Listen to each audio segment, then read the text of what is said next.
Hey there, welcome back to this video. In this video, I'm gonna show you how you can create a Google Tag Manager account. So first, open a browser and then go to search. Here, search for Google Tag Manager. Now go to tagmanager.google.com. Now click on create account. Here write your account name like your domain name or your company name. Country, here you can choose your country or you can add any of country. Share data anonymously, so you can tick mark this or you can leave it. Container setup, container name, here write your container name like your domain name or any name.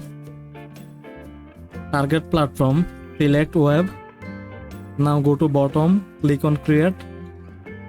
Now scroll down and then click on this tick mark. Now on the top right corner, click on yes. Now you will get this code. You can copy the code or you can close it.